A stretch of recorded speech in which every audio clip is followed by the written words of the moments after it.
¿Qué tal, estimados colegas? Nos encontramos desde Riviera Maya en el 37º Congreso de Odontología Integral de la Federación Dental Ibero-Latinoamericana. Y en este momento nos encontramos con el doctor Arturo Zamora, el cual fue ponente dentro de este gran y magno evento, porque como ustedes saben, pues la federación se caracteriza por siempre traer ponentes de alto nivel y sobre todo de una gran capacidad como seres humanos, como es el doctor. Y me llamó mucho la atención, el doctor es odontólogo forense y ayer tocando el tema estuvimos platicando algunas situaciones que a mi punto de vista son importantes que todos los colegas lo sepan, ¿no? Como por ejemplo tocando un poco el tema de la parte de que no tenemos registros nosotros dentro de los consultorios dentales. Yo le decía al doctor, es que si usted me pregunta de los de ortodoncia, como yo mando al gabinete, el gabinete me manda fotos y me manda los modelos, entonces sí los tengo. Pero si me preguntan de los demás pacientes, la realidad es que no lo tengo. Y así yo creo que estamos en todo nuestro país, pero al final del día pues es complicado a veces para la identificación de cadáveres, etcétera, de lo cual pues me dieron ganas de platicar con el doctor porque la verdad es que él es el experto, un gran tema de verdad, un gran conferencista, se los recomiendo. El doctor tiene un amplio conocimiento sobre el tema, de verdad acérquense a él porque pocos doctores, dentistas, conozco que se dediquen a esta área y la verdad porque aparte pues es bastante delicada, ¿no? Y no todos tenemos la templanza que tiene el doctor porque pues nos hablaba de que sí es un poco delicada la parte del poder, ¿cómo se dice?, comparecer, ¿no? Ante una familia, ante los jueces, existen de repente amenazas, no lo sé. Es delicado, ¿no? Es un tema muy delicado, pero gracias a Dios pues tenemos al doctor que pues se fleta en ese sentido. Pues no sé, doctor, ¿cómo estamos? Pues, doctor, un gustazo y gracias por aceptarme la entrevista. Muchas gracias. Bueno, primero que nada agradecerte la entrevista, el interés que tienes por hablar un poco de este tema, que dentro de los temas de la odontología, yo creo que es uno de los temas que curiosamente mucha gente no lo busca o no piensa que es lo importante que realmente es. ¿Por qué?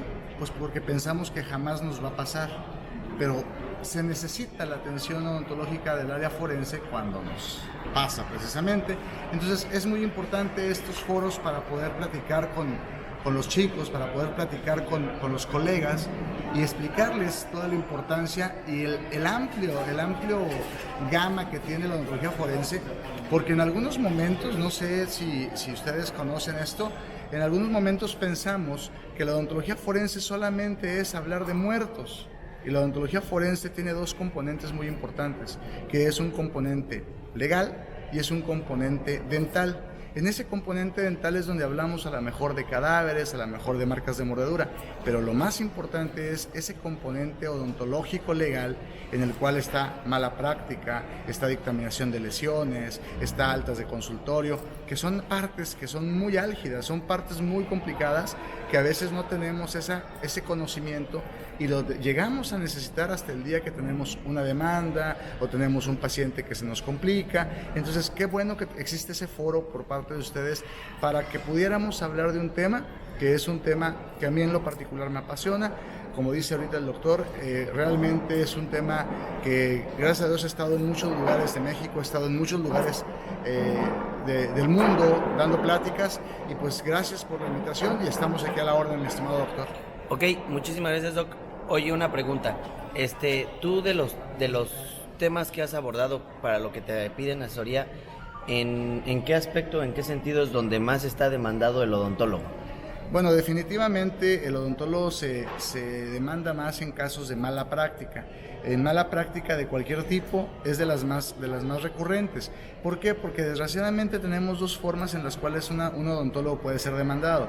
Puede ser demandado por la vía civil y puede ser demandado por la vía penal. Si es por la vía penal, te cuesta tu libertad. Si es por la vía civil, te cuesta la economía. De ahí el auge de las demandas que han tenido últimamente los compañeros, porque mucha gente busca un fin de lucro en hacer ciertas demandas.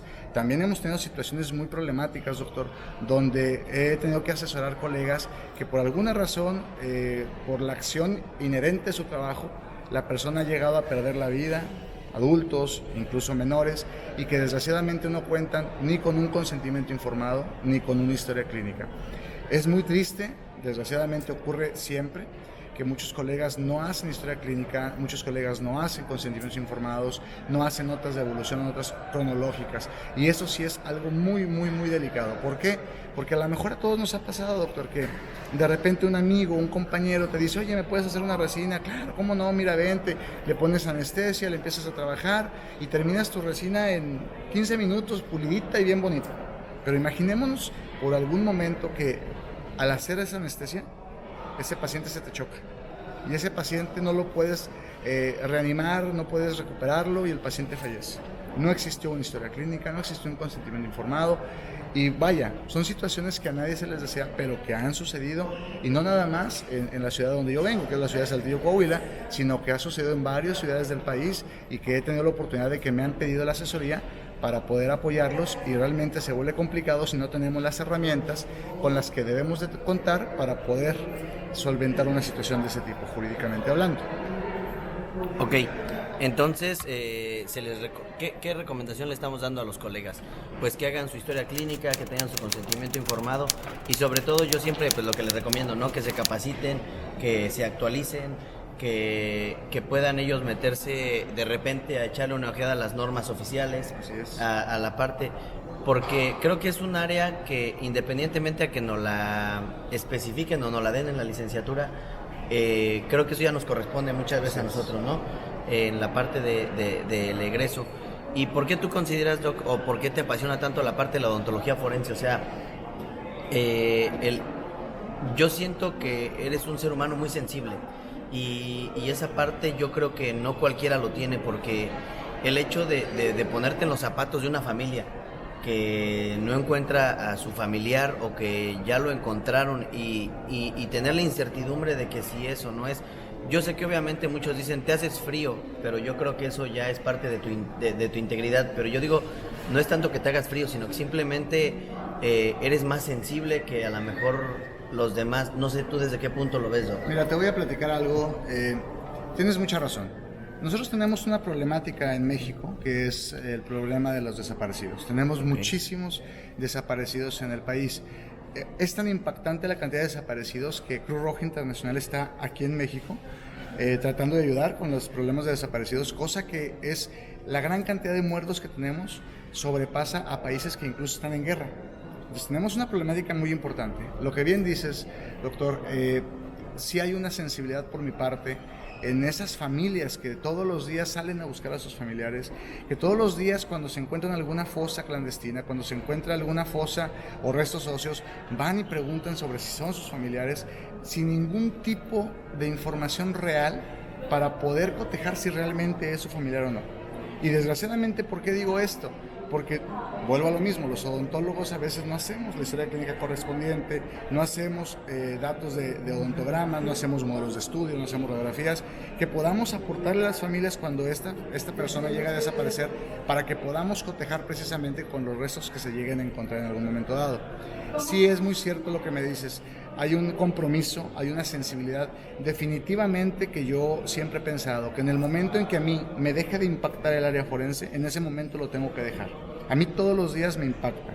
Si te acostumbras a trabajar con cadáveres, si te acostumbras a trabajar con las familias de los desaparecidos, eso lo tengo más que claro, pero a mí me sigue impactando esa vulnerabilidad del ser humano, esa fragilidad del ser humano, el cual de un momento a otro pues está en una plancha o está convertido en reducción esquelética. Entonces, precisamente con ese compromiso, yo pensé, bueno, ¿qué puedo hacer yo desde mi expertise? ¿Qué puedo hacer yo desde mi conocimiento?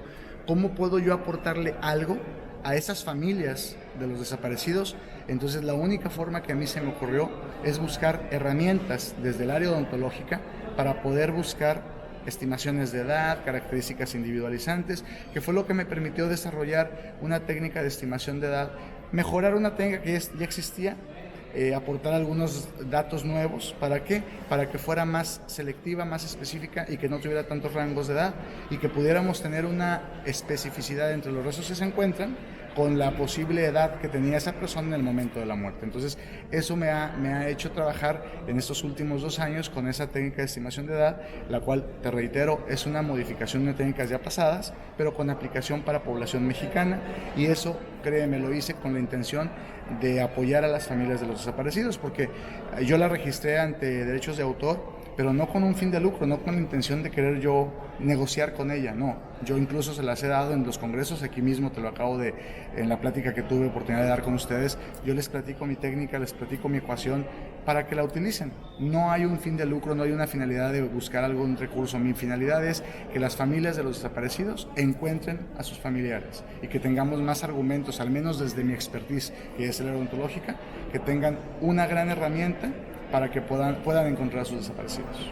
Ok, ¿Y qué fue lo que te llevó a estudiar odontología forense? Porque te platico esto porque un saludo al doctor Omar Vargas, él fue mi profesor en la universidad y hasta la fecha sigue siendo mi ortodoncista dentro de la licenciatura, un gran amigo, un gran hermano, un brother del alma. Y un día yo me acuerdo en la licenciatura que yo agarré y le dije, oye, carnal, bueno, en ese entonces no era mi carnal, ¿verdad? Le decía, oye, doctor, a mí me interesa, él es odontólogo forense, y le dije, me interesa estudiar odontología forense. Y él me dice, ¿en serio? Y yo, sí, porque me llama la atención. Y en ese momento me dice, yo no te recomiendo estudiar odontología forense, depende de qué quieras. Si te apasiona, hazlo. Si buscas fin de lucro, estudia ortodoncia. O sea, porque la odontología forense no vas a encontrar gran remuneración en cuanto a económica, y sobre todo porque en la procuraduría, en las dependencias donde se puede ejercer, pues obviamente nada más hay un odontólogo de base, el cual pues todavía no se jubila para adquirir una plaza. O sea, él me dijo pues muchas situaciones, complicaciones para poderlo hacer. Me dijo, a menos de que lo hagas privado. Y yo en ese momento dije, bueno, privado podría ser, y hasta a mí como en las películas, ¿no? Que en las series de tele, que ves que ponen su agencia, ¿no? Y buscan a los cadáveres y todo así. Pero creo que desde mi punto de vista en México es complicado por el poder adquisitivo, por muchas situaciones. Entonces, por eso te pregunté, o sea, me surgió la duda de qué te llevó a estudiar odontología forense. Bueno, primero que nada, yo soy cirujano oral. Después de que hice la especialidad en cirugía oral, fue donde yo decido estudiar la maestría en criminalística y ciencias forenses. ¿Por qué? Mi hermana es abogada, entonces yo siempre veía casos en los cuales ella tenía que participar, y yo dije, bueno, ¿qué podría hacer yo desde mi área de conocimiento en el área jurídica? Después empecé a buscar cuáles eran las aplicaciones de la odontología forense. Me doy cuenta que es un amplio gama de aplicaciones que, desgraciadamente, lo que te decía, Doc, a veces pensamos que nada más son cadáveres, y no, es una amplia gama. Entonces fue de ahí que viene el interés de buscar la odontología forense. Pero sí, tienes mucha razón, son pocas plazas las que se tienen en las fiscalías, son pocos lugares, se pueden hacer peritajes externos, los cuales son muy remunerados, pero no siempre tienes casos de demandas externas, también hay que reconocerlo. Ahora, yo creo que esta odontología forense, en la actualidad, yo lo considero que es la especialidad del nuevo siglo. ¿Por qué? Porque tenemos una gran problemática en México con los desaparecidos. Entonces, por ejemplo, en nuestra fiscalía, en la Fiscalía del Estado de Coahuila, en Saltillo, existimos 5 odontólogos forenses. En Torreón hay 4 odontólogos forenses. En Piedras Negras hay 1, en Acuña hay 1, en Monclova hay 1. Entonces, nosotros tenemos cerca de 12 odontólogos forenses en el estado de Coahuila. Cosa que a lo mejor en estados como Veracruz o como Guerrero, para todo el estado, tienen un solo odontólogo forense. Entonces, sí hay más apertura, créanme que hay más apertura. Yo estoy de acuerdo, quizás nuestro estado tiene más odontólogos porque hay más problemática de desaparecidos. Pero pues también sabemos que Guerrero tiene problemáticas, que Veracruz tiene problemáticas, que Tamaulipas tiene problemáticas, pero nosotros, al menos el estado de Coahuila, la verdad está muy comprometido el gobernador y el fiscal con que se hagan trabajos de identificación, y pues qué más que la odontología como una herramienta básica. Déjame te platico por qué.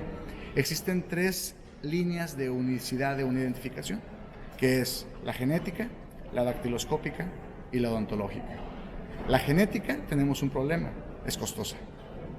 La dactiloscópica, ¿qué tal si es un resto óseo? Pues ya no la podemos utilizar. ¿Qué tan costosa es la genética? Bueno, a lo mejor por el tipo de trabajos y de estudios que son genética de tipo mitocondrial o genética de tipo nuclear, quizás de materia prima, 5 o 6 mil pesos aproximadamente que se gasta en cada prueba genética. Digo, estoy hablándote ya de material y de reactivos y cosas de ese tipo.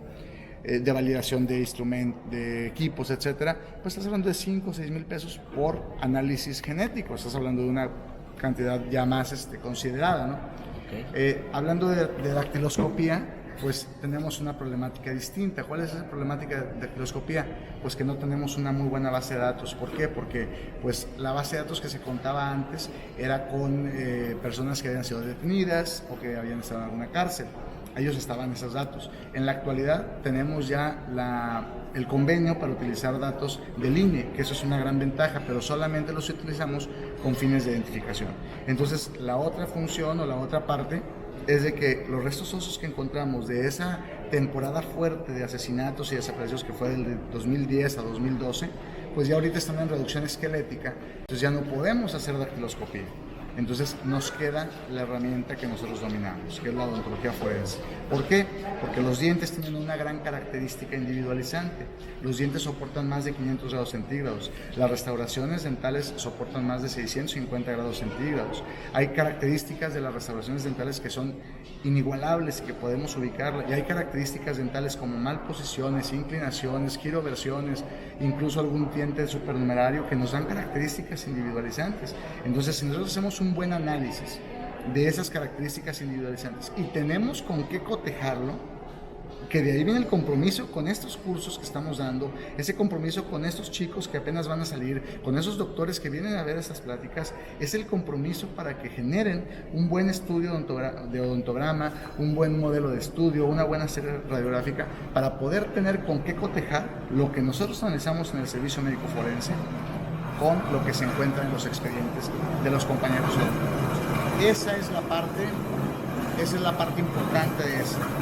Yo puedo hacer el mejor análisis odontológico en el servicio médico forense, pero si no tengo con qué cotejarlo, pues se va a quedar en un archivo esa información. Entonces es importante concientizar a los compañeros, muy muy importante, en que tenemos un compromiso. Desgraciadamente en México muchos, el 70% de los compañeros odontólogos no cobran consulta.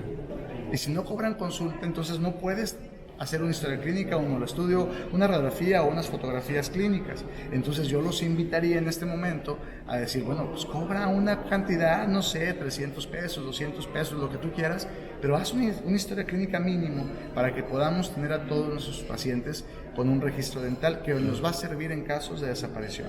Porque estamos hablando ahorita de casos de desaparición de aquellos años, 2010, 2012, pero ojo, hay secuestros, hay trata de blancas, hay un montón de situaciones que sabemos perfectamente que se puede presentar una desaparición. Es más, hay extravíos. Nosotros tuvimos hace unos pocos meses una persona que desgraciadamente venía de otra ciudad, llega a la ciudad de Saltillo, se accidenta, se cae, se fractura el cráneo, lo operan y pierde la memoria. Y el hombre dura de indigente 3-4 años aproximadamente y después la persona fallece y entra o ingresa al servicio médico forense como NN, como no identificado. Hacemos características dentales, después mucha gente que andaba buscando su desaparecido, resulta que esa persona era de otra ciudad y pues lo andaban buscando simplemente porque tuvo un accidente, que perdió la memoria, que no sabía dónde vivía y se fue de indigente.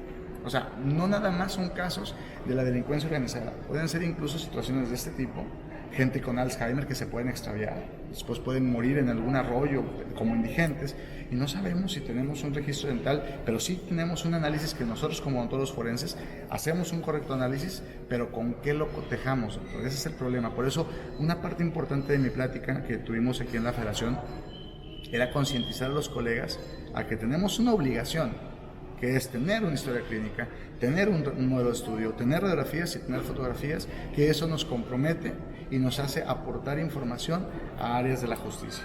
Hay que recordar que la forense o el área forense no significa muertos. Forense significa foro, juicio, audiencia. Quiere decir que en cualquier momento nosotros como odontólogos podemos estar en un juicio. Entonces tenemos que saber cómo poder evitar un juicio, cómo poder parar una demanda. ¿Por qué? Porque tenemos todas nuestras condiciones establecidas. Porque va la otra. ¿Qué pasaría si te buscan a ti, te dicen, tú atendiste al paciente fulano de tal y te estoy pidiendo yo como fiscalía tu expediente clínico? Y tú dices, es que no lo tengo, es que no le hice. Tienes la obligación de hacerlo. Hay que recordar, doctor, que nosotros pensamos que nada más agarramos una unidad, ponemos un compresor, un autoclave y estoy listo para trabajar. No, tenemos muchísimas obligaciones jurídicas que nos permiten poder trabajar. desde la Constitución Política de los Estados Unidos Mexicanos, el Código Civil, el Código Nacional de Procedimientos Penales, la Ley de Salud, la norma oficial de la Federación e incluso los que tenemos asistentes o trabajadores para nosotros, pues la Ley del Trabajo. O sea, tenemos un montón de organismos jurídicos que nos están regiendo. Entonces no queremos problemáticas de ese tipo.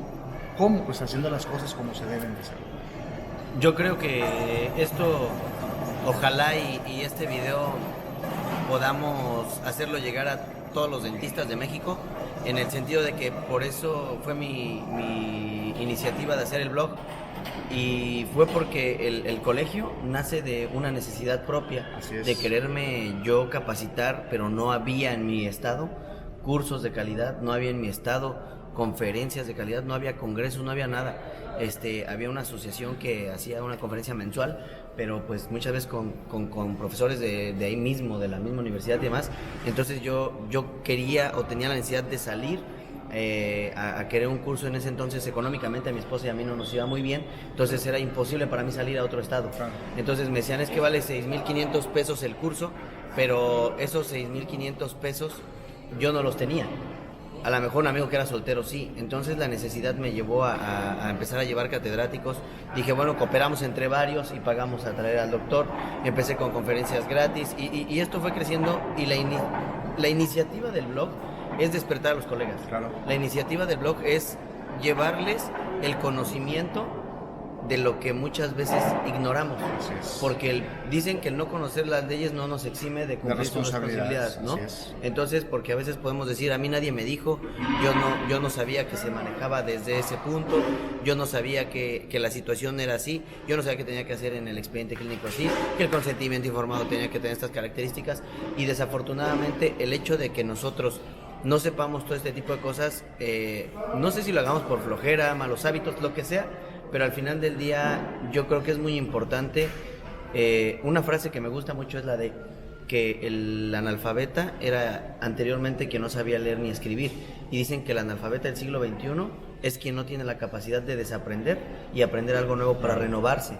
Entonces, si ya estamos teniendo este mal hábito, colegas, vamos a hacer un buen expediente, vamos a hacer una historia clínica, vamos a comprometernos, sobre todo no con las leyes, no por evitar un problema, sino vamos a comprometernos con nuestro país, porque nos tenemos que poner a pensar que el día de mañana podemos ser nosotros, un familiar, quien pueda tener este tipo de problemas. Y por lo que yo escucho, porque yo también ignoraba algunas situaciones, creo que con el hecho de que hagamos un buen odontograma, una toma de modelos, con eso es más que suficiente. O sea, no necesitamos una cámara reflex, porque a veces queremos echarle mucha crema a nuestros tacos y queremos cámara reflex y queremos hacer las superfotografías. Yo creo que hay herramientas, o ya hay buenos celulares que a lo mejor pues no te dedicas a publicar artículos, a lo mejor entonces con que tú, Doc, veas una foto, yo creo que de un celular ya de los que han salido últimamente, que ya tienen una cámara de mejores megapíxeles y demás, yo creo que con una foto que tú veas tus modelos y tu odontograma es más que suficiente para aconsejar. De hecho, hemos hecho identificaciones con fotografías convencionales de nada más donde se ve la sonrisa, por características muy individualizantes, ¿verdad? De esa sonrisa. Sí, claro. Entonces, definitivamente tienes razón, Doc. O sea, no necesitamos tanta inversión. Simplemente un buen celular, como decías tú, un celular que tenemos nosotros, puedes hacer una buena fotografía de una sonrisa, de lateral derecho, lateral izquierdo, una cruzal, una superior e inferior. Entonces puedes hacer cosas muy interesantes. Fíjate, ahorita me quedé pensando en lo que dijiste de que el no conocer la ley no te exime de responsabilidades. Hace un tiempo tuvimos un caso de una persona que atiende a una paciente, y esta paciente, desgraciadamente, después de que la anestesia, fallece. ¿Por qué? Porque tiene un choque anafiláctico. Entonces decía este doctor, hay que recordar que era un doctor ya grande. Entonces dice él, es que yo no tenía capacidad para poder atenderla. Sí, pero la norma dice que tienes que tener un curso de primer respondiente. Pero es que yo no sabía de la norma, porque yo soy un doctor que tengo 30 años. Pues sí, pero el no conocer la norma no te exime de tener responsabilidad. Desgraciadamente, el doctor tuvo que pisar el penal por esa situación. ¿Por qué? Pues porque desgraciadamente no conocer esa norma no le eximió de esa responsabilidad. Nosotros ahorita, yo como perito odontólogo forense de la Fiscalía General del Estado. Yo también trabajo en la Facultad de Odontología, soy investigador de la Facultad de Odontología, entonces nosotros tenemos un compromiso en la facultad que constantemente nos están dando cursos de RCP, cursos de primeros auxilios, todo esto, y eso nos obliga también tanto a los maestros como a los alumnos a que sepan que la norma lo está exigiendo y que tienes que estarlo haciendo de manera constante. Incluso a veces nosotros becamos o regalamos 30, 40 becas a la población odontológica de la ciudad para que vengan a tomar el curso con nosotros, y a veces están más al pendiente ellos ya de que a ver cuándo va a salir la beca y cuántos van a dar para poder tomar el curso, porque sabemos que esos cursos pues tienen un costo. A lo mejor no es muy impresionante ese costo, pero a final de cuentas no es gratuito, vaya. Entonces, si nosotros podemos hacer como asociación, como en el caso tuyo, buscar convenios para poder traer esos cursos de capacitación, de primeros auxilios, de maniobras, hasta de farmacología básica, de botiquín de primeros auxilios, pues se pueden hacer también, ¿no? Pero lo más importante, que lo acabas de mencionar ahorita, Doc, es que no lo hacemos por no tener problemas, no lo hacemos por el país, lo hacemos por nuestro paciente. Lo hacemos por nuestro paciente. Yo le decía a la familia de esa persona que falleció, ¿usted cree que el doctor que está en el penal está sufriendo mucho por estar en el penal? Y me decía, sí, que sufra. Y yo le decía, él ya está sufriendo porque sabe que por la acción que tuvo le costó la muerte a esa persona. Se lo puedo asegurar. Por eso está sufriendo esa persona. Entonces, la verdad no creo que sea una muerte con dolo. Simplemente fue una situación que no supo cómo reaccionar.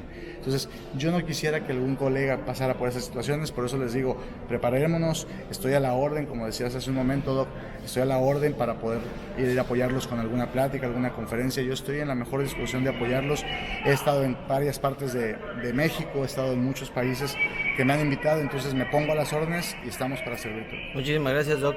La verdad, colegas, de repente se me empezó a poner chinita la piel cuando empecé a platicar aquí del doctor que terminó desafortunadamente privado de su libertad. Nosotros hacemos jornadas dentro de los penales y yo empecé esas jornadas porque yo decía, bueno, cometieron un error, sí, pero no dejan de ser seres humanos, porque ya lo están pagando, o sea, lo están pagando, y ya con el hecho de tener en la conciencia esa prisión que tenemos aquí, pues ya privarse de la libertad, creo que ya eso, ya hasta a veces siento que en vez de... Sí, entonces al final del día, créanme que se me pone la piel chinita porque, o sea, me pongo a pensar en mi familia, me pongo a pensar en muchas cosas. Yo también soy muy sensible, de repente se me hacen nudos en la garganta y digo, o sea, me pongo a pensar en todo y como en 5 segundos, en un segundo te puede cambiar la vida, ¿no? Claro.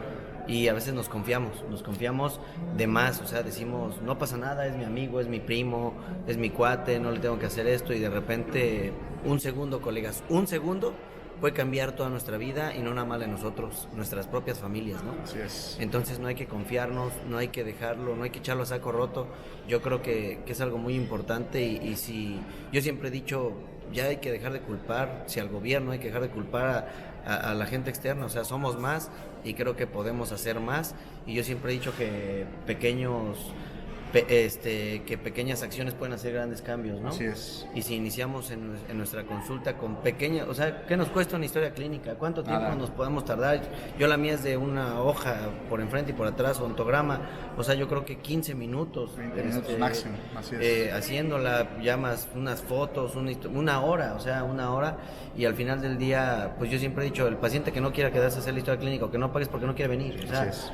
Preferible que se vaya, o sea, al final del día... es paciente que no tiene las ganas de atenderse, sino anda comparando y demás.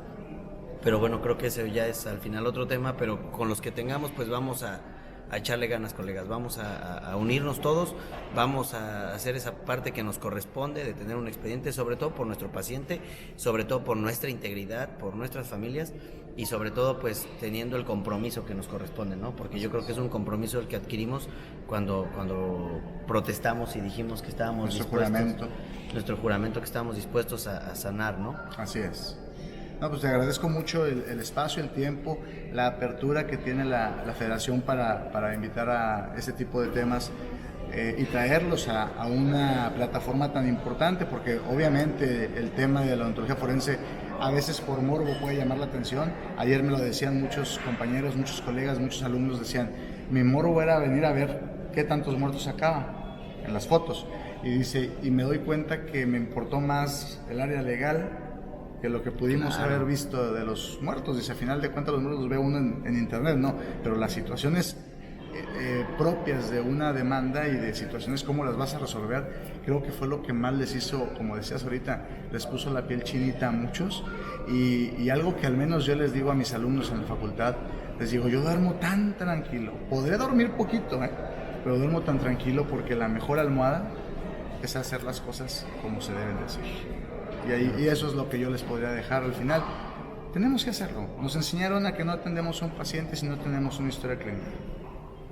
Nos enseñaron que no podemos planear un trabajo si no hay un modelo de estudio, porque precisamente para eso es un modelo de estudio. Nos enseñaron a utilizar los auxiliares de diagnóstico y nos enseñaron a que una vez que estás trabajando, hacer notas cronológicas. Entonces, ¿por qué desaprendimos eso cuando salimos a la consulta? Lo que decías hace un momento. Empezamos a crear malos hábitos, empezamos a confiarnos, empezamos a tener flojera de llevar registros, porque pues en la licenciatura si tú no le firmas, doc, porque no autorizas, no puede hacer el proceso, el procedimiento el alumno. Entonces al final de repente pues nos confiamos, nos da flojera, y son cosas básicas que créanme que nos pueden cambiar la vida, y tanto para bien como para mal, ¿no? Es un arma de dos filos, y pues qué mejor que tener las cosas bien hechas, ¿no? Porque al final del día yo creo que nos evitamos muchos problemas de a gratis, y yo creo que, como dice el doctor, así dormimos con la conciencia tranquila y vamos a estar bien felices todos, en el sentido que estamos cumpliendo con nuestra responsabilidad, porque pues ahí era el deber ser, ¿no? Una cosa es lo que yo quiero hacer y otra la que yo debo. A veces yo no quiero, o sea, yo a veces digo, no, qué hueva, ¿no? Claro. La verdad, ya no firmo aquí, ni hago, ni... Ya mejor, pero viene el deber ser y digo, no es que quiera, debo hacerlo. Así es. Entonces, pues ahí quiere en contra de ese gusanito o ese diablito que nos dice, no lo hagas, y decir, no, sí lo debo hacer. Entonces, de alguna manera, yo creo que vamos a tener un México mejor. Yo estoy muy comprometido con mi país. O sea, yo siempre le he dicho a mi esposa que mi corazón es del tamaño de todo México. Aquí caben todos los mexicanos, porque yo me siento muy comprometido cuando escucho el himno nacional y todo. Me he puesto a llorar con el himno, porque créanme que amo a mi país, amo a mi gente, amo a mi familia. Creo que nací en el mejor país de todo el mundo. He tenido la oportunidad de conocer algunos, pero la verdad es que como México no hay dos, en todos los aspectos, extensión territorial, tenemos todo para poder, y aparte somos gente bien bonita, ¿no? Que tenemos situaciones, es que no podemos culpar al gobierno. Yo creo que cada pueblo tiene el gobierno que merece, y pues al final hemos sido todos los que hemos ido contaminando, los que hemos ido creando, los que hemos ido puesto esa parte de para que esté el gobierno, para que esté el país de esa manera. De esa manera. Tienes mucha razón, Doc. Y pues yo creo que lo más importante es ese compromiso que en este caso tú y muchas personas como tú tienen para poder compartir esta información a los compañeros. No todos tienen el acceso a tener conferencias, como lo platicabas hace un momento, conferencias de calidad, de personas capacitadas, pero ustedes con esa intención de poder llevar esa información a muchas personas, pues se crean ese tipo de plataformas como un blog o este tipo de tecnologías que se utilizan, porque en este momento estamos llegando a mucha gente, a muchísima gente. Entonces alguien de esas personas pues va a escuchar lo que estamos diciendo y va a tomar ese consejo, créeme. Si le llegamos a una sola persona, nos damos por bien servidos. Exactamente. Y esa le va a pasar a otra y vamos a hacer una información que va a permear, que es lo más importante, que permee. Y pues estamos a la orden.